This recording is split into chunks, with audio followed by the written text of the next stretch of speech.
여러분 그 사자성어 좋아하십니까? 사자성어. 요즘은 게임도 있더라고요. 사자성어 이야기하기 게임. 예. 근데 사자성어 중에 여러분 유비무환이라는 단어가 있습니다.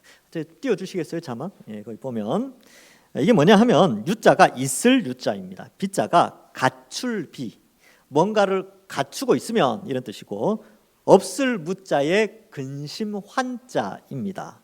그래서 갖추고 있으면 근심이 없다. 그래서 단어 뜻은 미리 준비하면 근심이 없다는 뜻이 되지요. 여러분 11월 말 12월 초쯤 되면 겨울을 준비하기 위해서 뭐 합니까? 예, 바로 탁 튀어나오시네요. 남자들은 잘 몰라요. 12월 말, 11월 말, 12월 초에 뭐가 있지? 이렇게 생각하는데 우리 어머니들은 김장할 때다라는 걸 다 아신다는 거죠. 근데 왜 김장을 합니까? 겨울 되면 김장을 담글 수가 없습니다. 왜냐하면 배추를 구하기가 힘들고, 옛날에는 배추 구하기도 힘들고 춥고, 또 김치가 떨어지면 어떻게 됩니까? 근심이 쌓이죠. 예, 근심이 쌓입니다. 김치가 없으면 어떻게 밥을 먹습니까? 그러니까 미리 김치를 잘 준비하여 근심을 없애기 위해서 유비무환으로 김장을 하게 됐지요. 그래서 뭔가를 준비한다는 것은 근심을 없애게 되는 것이지요.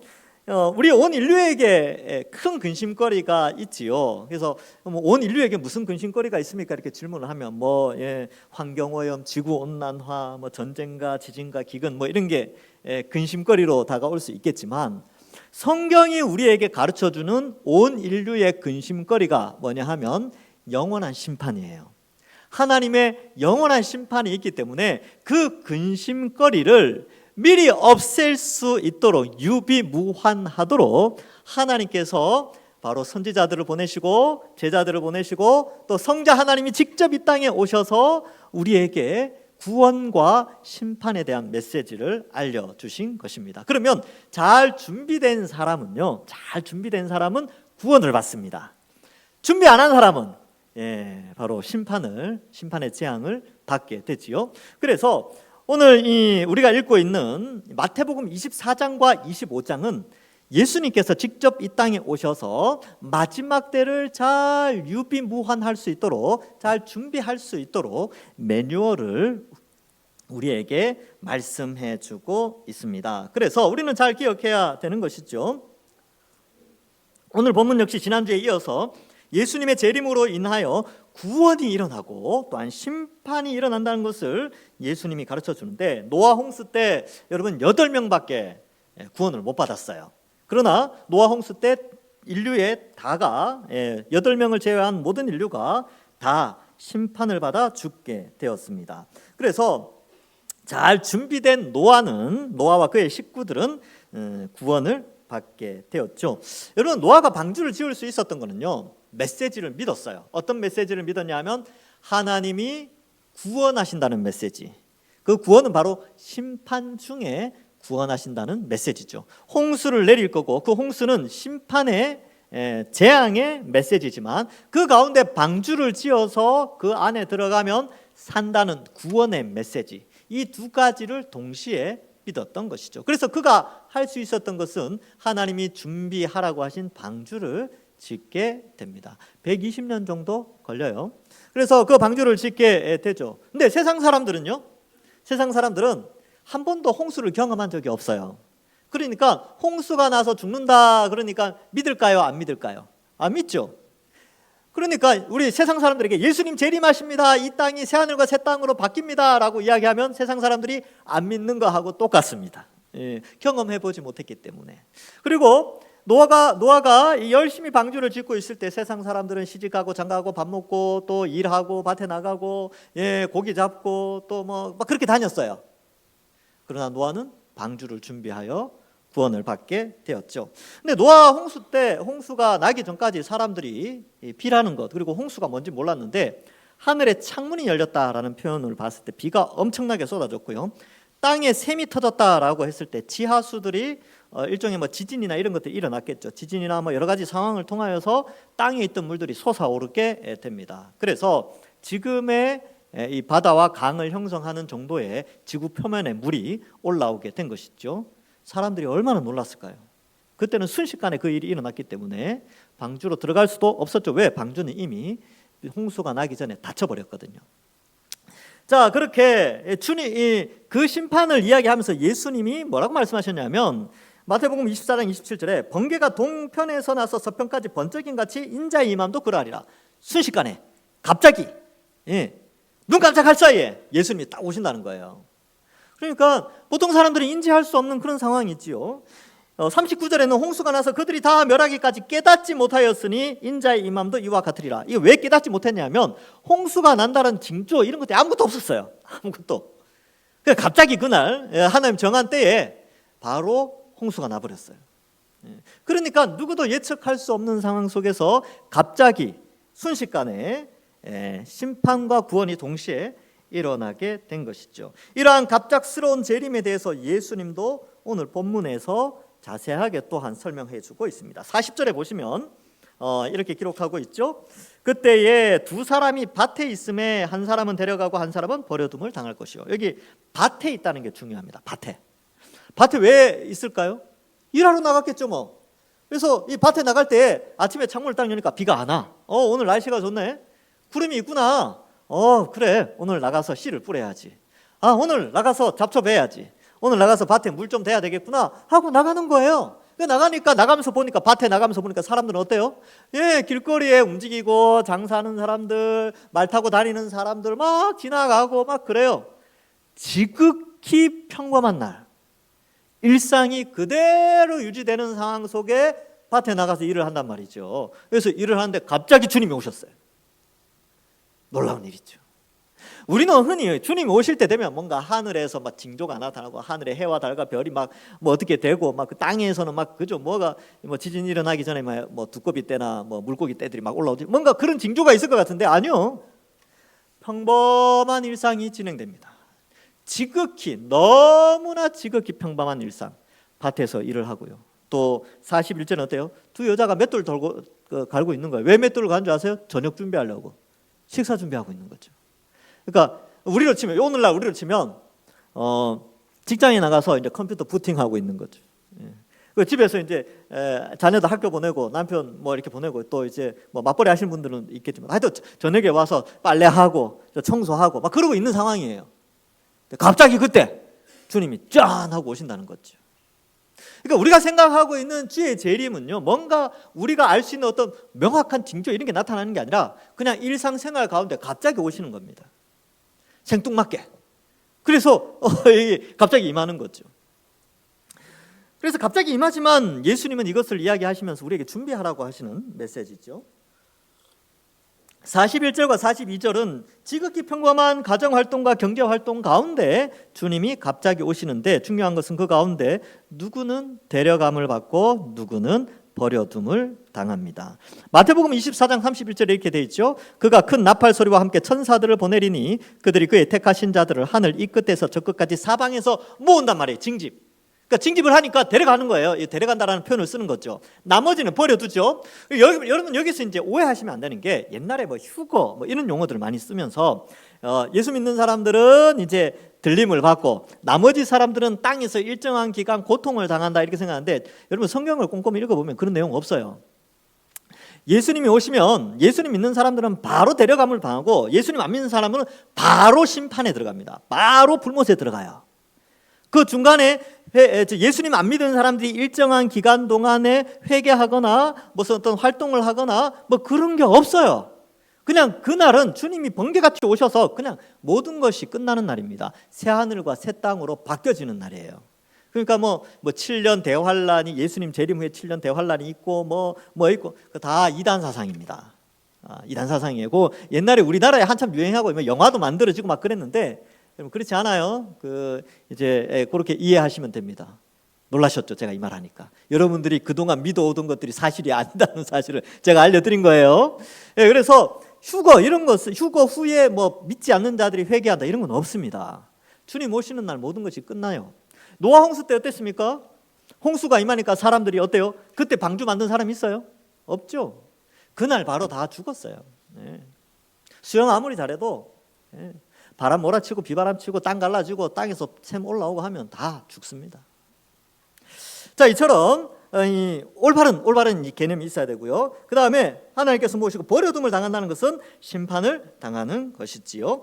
그래서 뭐 하늘의 해, 달, 별들의 빛을 잃는다. 이것은 지난주에 제가 설명해드렸어요. 이거는 거대한 나라가 멸망할 때를 상징하는 표현이라고 말씀드렸어요. 바벨론이 망할 때 이 표현을 썼고, 이집트 왕이 멸망할 때, 왕조가 변할 때 이 표현을 썼어요. 그리고 또 이사야에는 모든 나라가 멸망할 때 역시 해, 달, 별이 빛을 잃는다라는 표현을 씁니다. 그러니까 우리가 생각할 때 주님 오실 때 해, 달, 별 보고 빛을 잃으면 그때 주님 오시겠구나 이렇게 생각할 수 있는데 그렇지 않아요. 그렇지 않습니다. 지극히 평범한 밤 메고 맷돌 갈 때, 여러분들 자전거 타고 왔다 갔다 할 때, 버스 타고 다닐 때, 지하철 타고 다닐 때, 직장에 나가서 뭐 열심히 일하고 있을 때, 바쁘게 움직일 때, 집에서 빨래 하실 때, 아니면 친구와 만나서 카페에서 이야기할 때, 마트에서 쇼핑하실 때, 그때 예수님 오세요.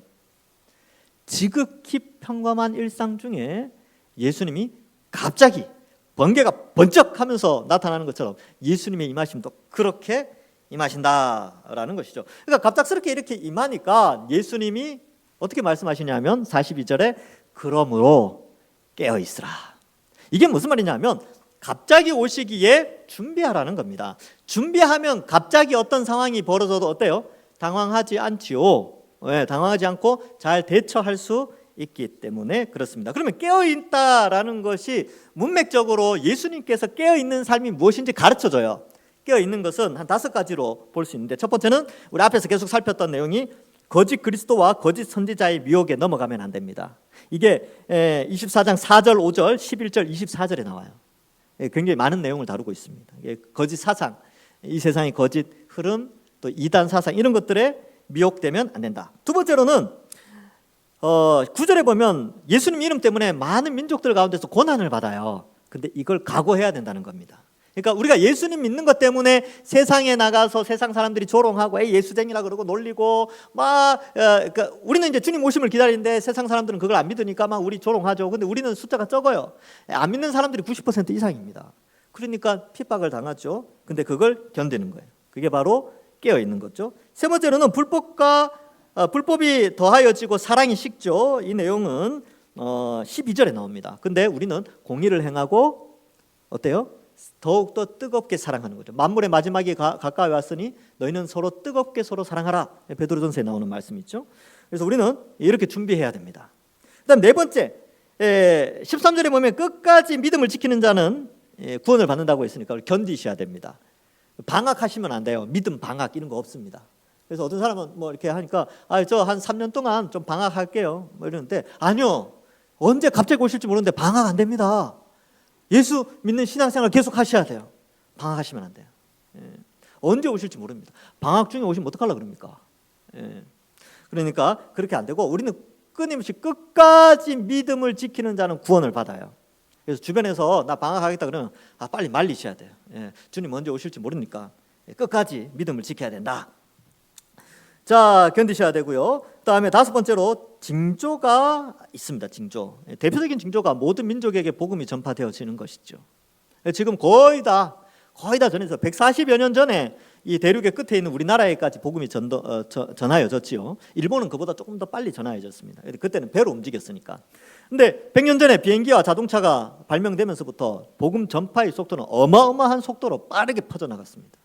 주님 오실 날이 멀지 않았어요. 이런 것들을 보고 우리는 이제 일상의 지혜로운 삶을 살아가야 됩니다. 준비하는 것이죠. 그러니까 이러한 가운데 이제 기도원 들어가야지, 아니면 뭐 산에 들어가야지, 아니면 뭐 어디 섬에 들어가서 예수 믿는 사람들끼리 모여서 으쌰으쌰해서 주님 오심을 기쁨으로 맞이합시다. 그게 아니고 밭에 있어야 돼요. 밭에 있는 가운데 어떤 사람은 데려가고 어떤 사람은 버려두고 집에서 그냥 가정생활 열심히 하면 됩니다. 그러니까 주님 오실 날 멀지 않았다 그러니까 집 나가고 막 그죠, 어디 막 나가고 집 가출하고 막 그런데 다 이단들이 이야기하는 거죠. 주님 오실 때 밭에 나가 있으면 돼요. 걱정 마세요. 예수님 믿고 있으면 다 데려감을 받습니다. 주님 오실 날 걱정하지 마세요. 집에서 살림 살시면 돼요. 그러면 주님 알아서 데려가십니다. 걱정하지 마세요. 그러니까 뭐 어디 산에 가서 막 그래도 막 그죠, 막 이상한 집단을 형성해서 뭐 그래 주님 준비해야 된다. 그런 거 없어요. 그냥 일상에서 여러분들이 주어진 삶 속에서 믿음 생활 잘 하고 계시면 주님 오셨을 때 다 알아서 구원해 주시죠. 자, 그래서 깨어 있어야 됩니다. 어느 날 너희 주가 임할는지 너희가 알지 못합니까? 알지 못하니까 준비하라는 뜻이고, 준비한다는 게 깨어 있는 거예요. 잠자는 자는 주의 오심을 믿지 않아요.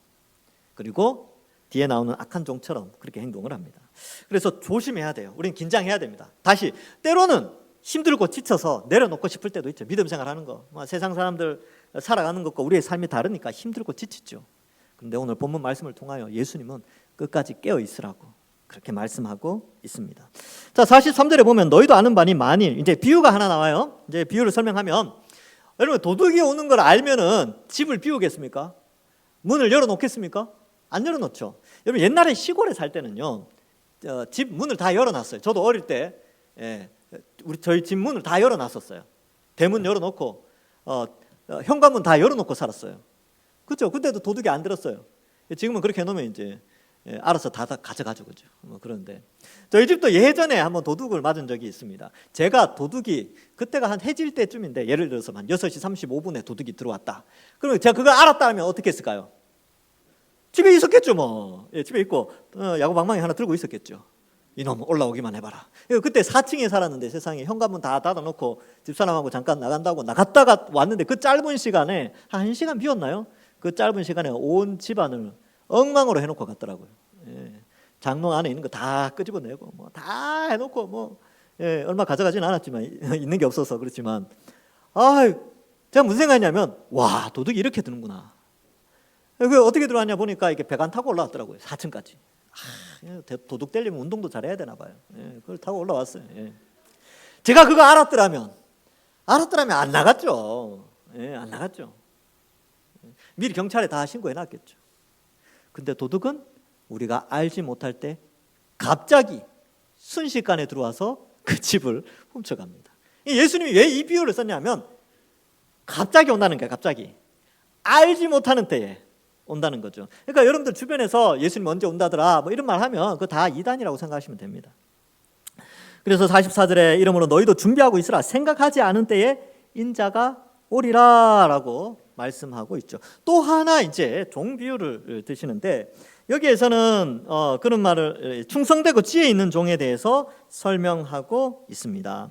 자, 이 45절이 중요해요. 그러면 준비해야 되고 깨어 있어야 되는데, 깨어 있는 자의 자세가 어떠한가에 대한 내용이 이 비유를 통해서 나타나는 거예요. 그럼 지금 이제 이 본문을 45절, 46절, 47절을 좀 잘 핵심 구절로 생각하고 우리가 잘 봐야 돼요. 이렇게 하면 착하고 충성되고 지혜로운 종이구나 라는 것을 알 수 있는 거죠. 자, 보시면 이렇게 돼 있어요. 충성되고 지혜 있는 종이 되어 주인에게 그 집 사람들을 맡아 때를 따라 양식을 나눠줄 자가 누구냐, 이렇게 돼 있는데, 이게 무슨 말이냐면 주인이 집을 떠나요. 46절에 보면 주인이 올 때라는 표현이 있으니까 주인이 집을 떠나는데 언제 올지는 몰라요. 근데 그 집안 사람들 있지 않습니까? 주인의 식구들, 주인의 아내나 자녀들, 그 다음에 가솔들, 그 다음에 그 안에 하인들, 이런 사람들 먹을 것을 챙겨주고 집안의 질서를 잡는 그 누군가가 필요한데, 그 일을 누군가에게 맡겼어요. 근데 그 사람이, 그 하인이, 그 청지기가 그 모든 것을 잘 관리하고 있어. 근데 주인이 언제 올지는 모르죠. 요즘 같으면야 핸드폰 전화해서 나 이제 간다 그러면 이제 급하게 막 준비할 수 있지만, 언제 올지 모르니까, 2000년 전에는 언제 올지 모르니까 이 주인은 주인이 맡겨준 그 사명에 그냥 충실하고 있었어요. 충실하게. 힘든 게 아니에요. 그냥 시킨 거 하고만 있으면 되는 거죠.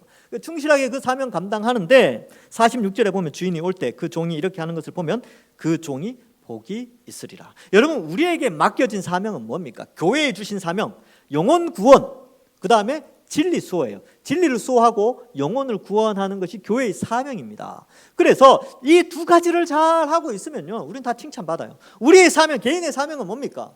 바로 우리도 역시 말씀을 부지런히 읽고 기도하고 말씀 보고 또 전도하고 교회 봉사하고 형제를 뜨겁게 사랑하고 예배드리고, 이러한 사명을 잘 감당하고 있으면 언제 주님 오셔도 그 사람은 착하고 또 충성되고 지혜 있는 종이라고 복을 받게 됩니다. 그 복이 뭔지 아세요? 그 복. 여러분 복 좋아하시죠? 얼마 전에 설날 때 새해 복 많이 받으십시오 라고 했지 않습니까? 하나님 우리에게 이 복을 알려주십니다. 47절에 보시면 내가 진실로 너희에게 이르노니 주인이 그의 모든 무엇을 그에게 맡겨요? 소유를 다 맡기신대요. 아유, 얼마나 감사합니까?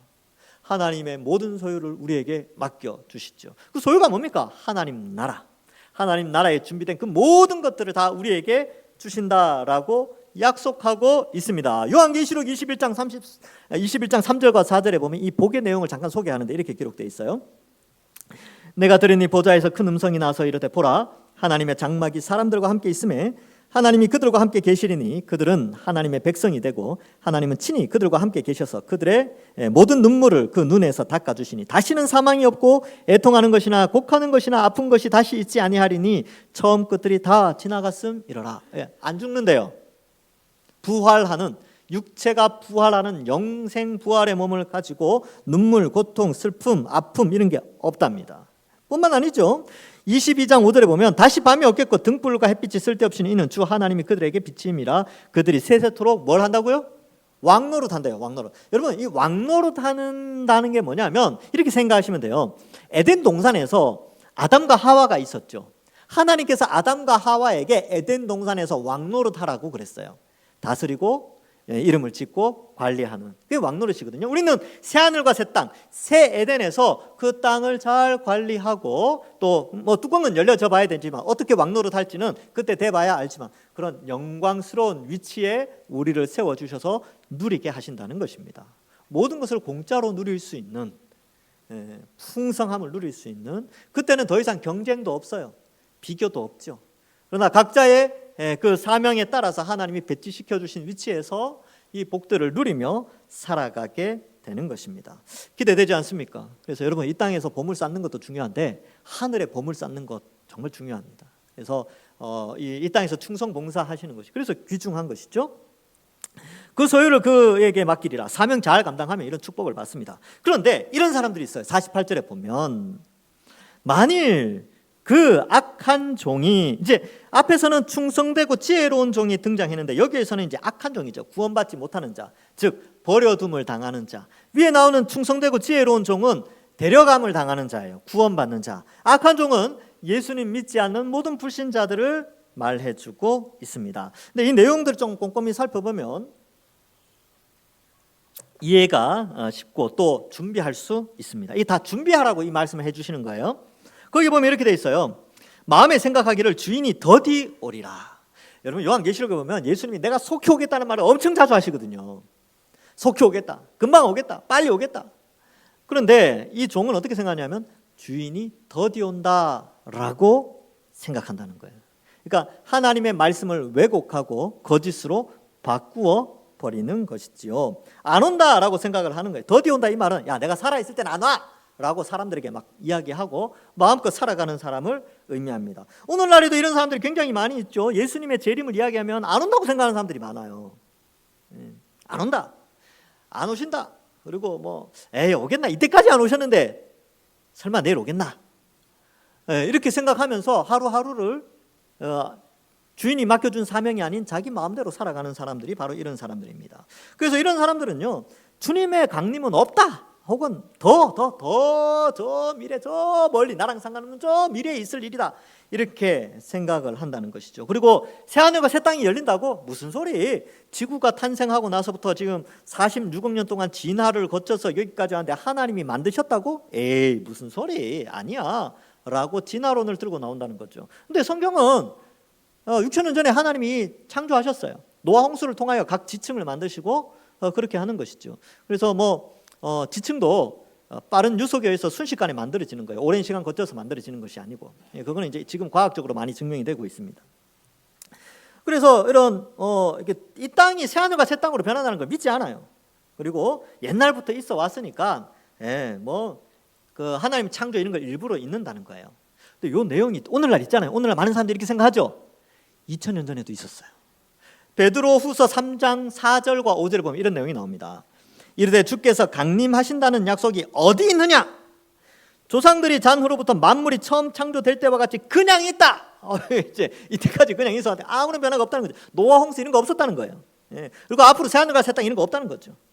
이는 하늘이 옛적부터 있는 것과 같이 땅이 물에서 나와서 물로 성립된 것도 하나님의 말씀으로 된 것을 하나님의 창조를 그들이 일부러 잊으려 함이라. 즉 신을 거부해야 되니까 신을 거부하는 이론을 만들어낸 거죠. 그게 창조론을 거부하고 진화론을 만들어낸 겁니다.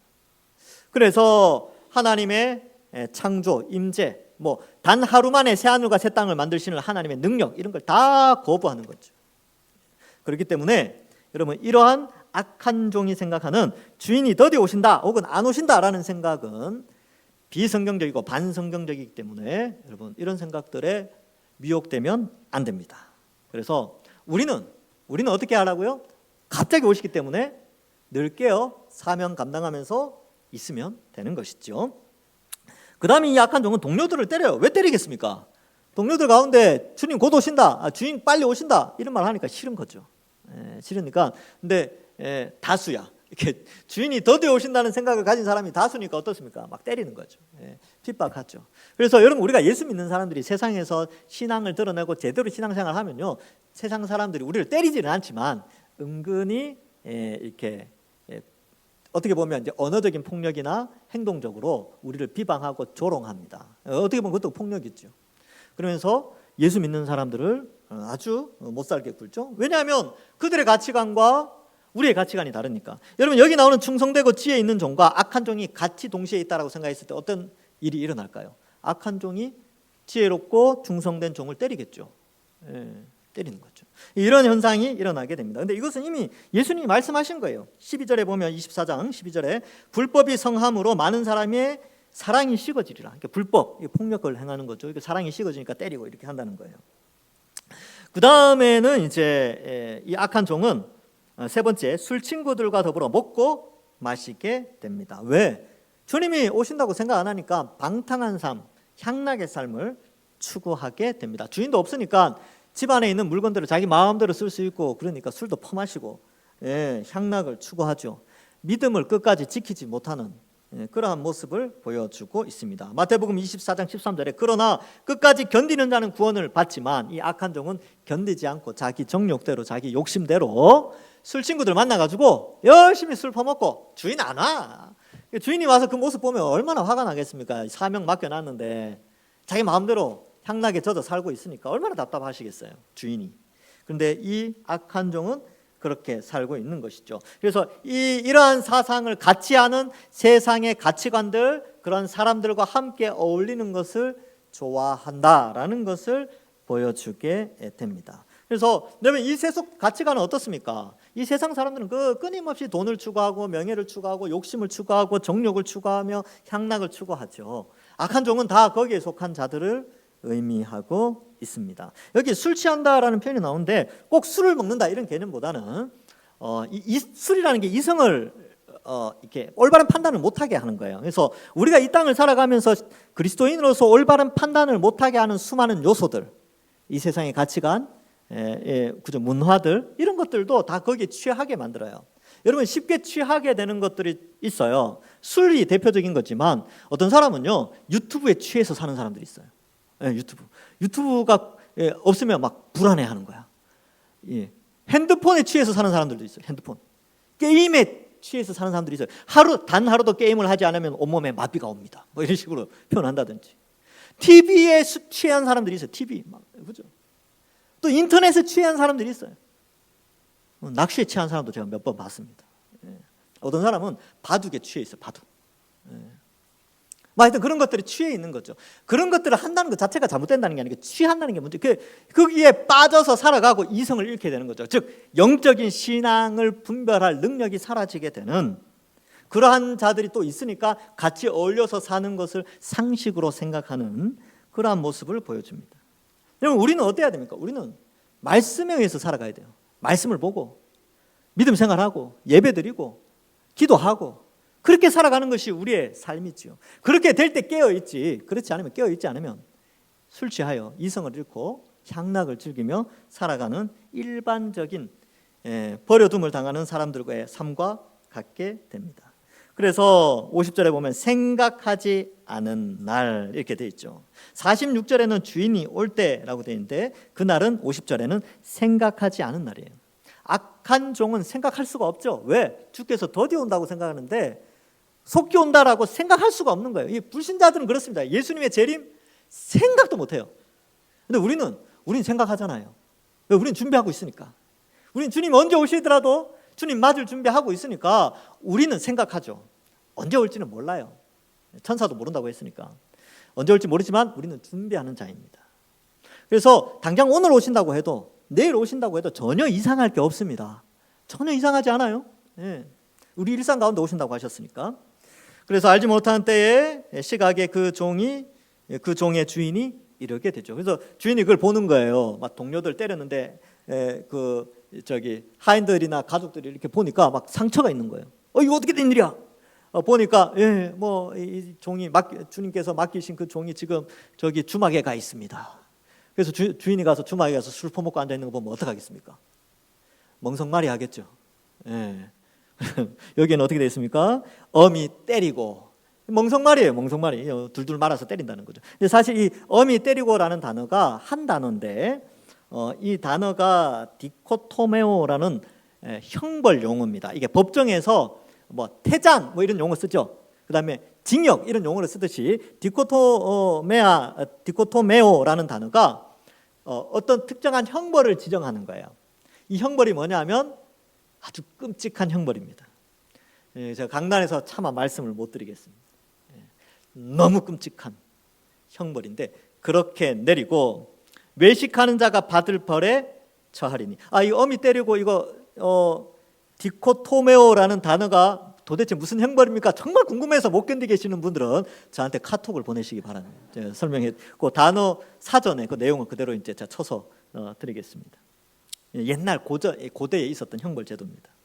그리고 외식하는 자가 받을 벌, 앞에서 이제 외식하는 자에 대한 벌을 이야기했죠. 성박 바깥 어두운 곳에 쫓겨나서 어떻게 돼요? 이를 갈죠. 슬피 울며 이를 간다. 이 슬피 울며 이를 간다는 것은 앞에 나오는 어미 때리고라는 이 엄청난 형벌을 받았는데 죽지 않아요. 그리고 슬피 운다는 것은 엄청난 슬픔이 있고 고통이 있는 건데 이를 간다라는 것은 괴로움에 이를 가는 거예요. 너무 그 고통을 견디기 때문에 그러니까 이를 악무는 거예요. 이를 악물고 막 고통을 견디고 있는 그런 상황을 의미하고 있습니다. 요한계시록 20장 15절에 믿지 않는 자들이 받을 벌에 대해서 이렇게 기록합니다. 누구든지 생명책에 기록되지 못한 자는 불못에 던져지더라. 원래 불에 던져져서 타서 죽어야 되는데 안 죽으니까 이를 악물고 이를 갈면서 견디는 그 지옥의 모습을 표현해주고 있지요. 말씀을 맺습니다. 여러분, 여기에는 우리가 오늘 읽은 본문에는 구원받는 자의 복에 대해서 설명하고 있어요. 그래서 충성되고 지혜 있는 종, 이 사람은 누구냐면 오늘 설교 제목처럼 깨어 있는 자, 즉 주인이 올 때를 준비하고 있는 자는 복을 받아요. 그러나 주인이 온다고 믿지 않는 자, 더디 온다고 생각하고 또 마음대로 자기 중심적으로 향락적으로 세상에 물들어서 살아가는 자들은 심판, 재앙, 이것을 받게 되죠. 지옥의 형벌을 받게 된다라는 것을 말씀해 주고 있습니다. 여러분, 우리도 그렇습니다. 언제 주님 오실지 알지 못해요. 그러나 우리는 이미 예배를 드리면서 답은 알고 있습니다. 준비해야 되겠구나. 준비해야지. 믿음 잘 지켜야 되겠구나. 신앙생활 열심히 해야 되겠구나. 말씀 읽고 기도하고 이번 한 주간 세상 속에서 직장생활하고 가정생활하고 일상의 삶을 살면서도 소금과 빛의 역할을 잘 감당하면서 살아야 되겠구나, 이렇게 다짐하시면서 이번 한 주간 주님 먼저 오시더라도 기쁨으로 맞이하시는 모든 주의 백성들 되기를 주님의 이름으로 간절히 축원합니다. 기도하겠습니다. 하나님 감사합니다. 예수님 다시 오신다고 약속하시고 다시 오실 때까지 하나님의 백성들에게 이런 매뉴얼을 통하여 잘 준비하라고 이끌어 주시니 감사합니다. 주님 오실 날이 멀지 않았으면 우리가 깨닫고 하루하루 일상 가운데에서 주님 오실 날 소망하며 하루하루 빛과 소금의 역할 감당하면서 일상 속에 참 그리스도인으로서 착하고 충성되고 지혜로운 그러한 종들로 우리를 세워 주옵소서. 이번 한 주간도 그리스도인답게 살아가는 우리 모든 주의 백성들 되게 하여 주실 줄 믿사오며 예수님의 이름으로 기도하옵나이다. 아멘.